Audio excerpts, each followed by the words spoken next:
Generous giving. As true followers of Jesus Christ, we should be generous with our material possessions, giving regularly, systematically, and proportionately. Here's Gene. This principle comes from a very specific event and situation in the life of New Testament Christians, involving the Apostle Paul particularly. But we'll see, if you study the whole of the New Testament, that it's reinforced throughout the New Testament, not just from this specific event.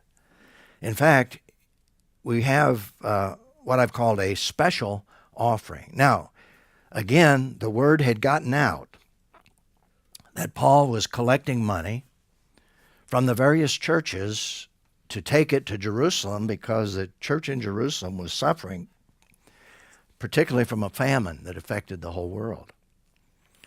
And so the Christians who had come to Christ were supporting this effort to help the Christians in Jerusalem. And so evidently they had asked Paul in their letter that they had written to him, how should they prepare for the fact that he's going to be coming and taking this offering? And so Paul answers the question. He says this, and here we have 4 verses that give us some tremendous guidelines in terms of giving, which are reinforced throughout the New Testament. He says this, now about the collection for the saints. Do the same as I instructed the Galatian churches. What were the Galatian churches? Well, it was Antioch of Pisidia, the church in Iconium, the church in Lystra, and also the church in Derbe. Those were 4 specific churches. And Paul had gone through, returning on his second missionary journey, and had instructed them in terms of this offering. So he's saying to the Corinthians, do the same as I instructed the Galatian churches.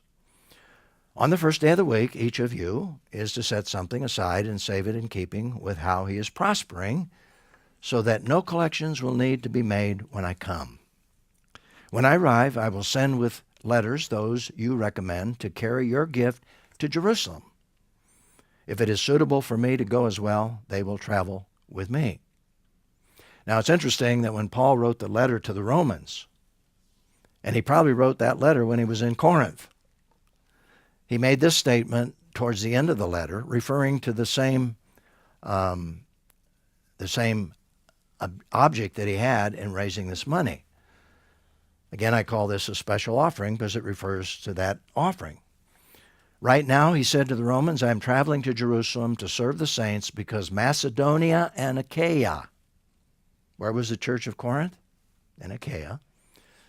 Because Macedonia and Achaia were pleased to make a contribution for the poor among the saints in Jerusalem. When he refers to the Macedonian church, he's referring to the Philippians, he's referring to the Bereans, he's referring to the Thessalonians, and he says all of these churches were pleased to make a contribution for the poor among the saints in Jerusalem. So in the Corinthian letter, he's writing to them and he's giving them instructions on how to prepare for that.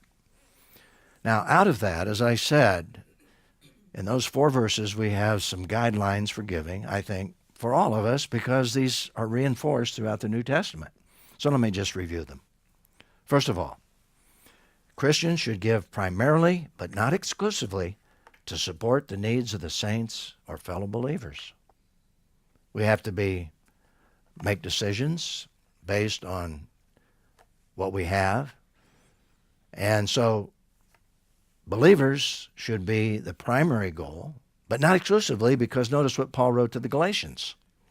Therefore, as we have opportunity, let us work for the good of all. That includes unbelievers, especially for those who belong to the household of faith. So that's the first thing. Paul was making a collection for the believers in Jerusalem who are really struggling, putting bread on their tables. Secondly, all believers, he says, each of you should be involved in giving, whether we have much or little. The little would refer to the widow's mite. It might be very small, but God says even those who have very little can give a little.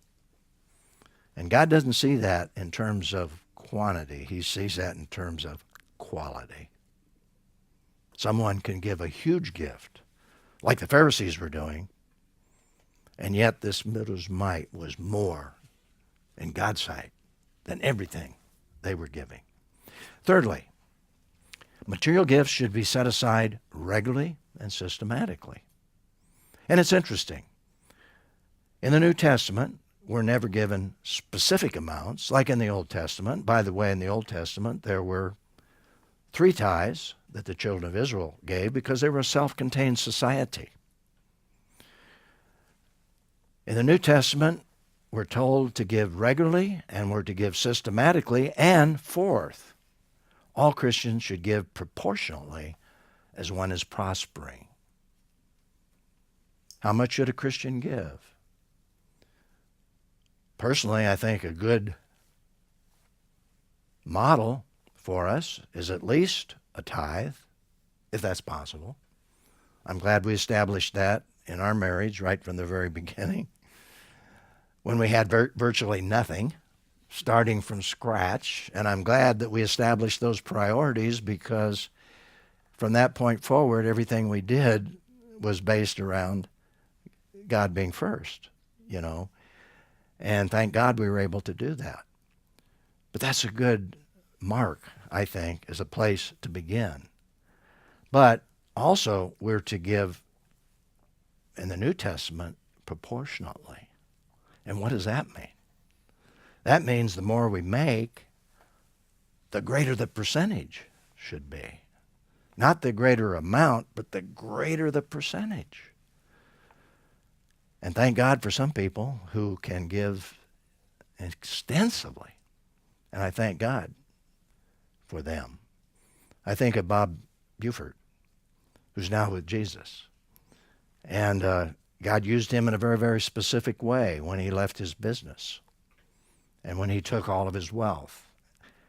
And he began to engage in what he calls reverse tithing.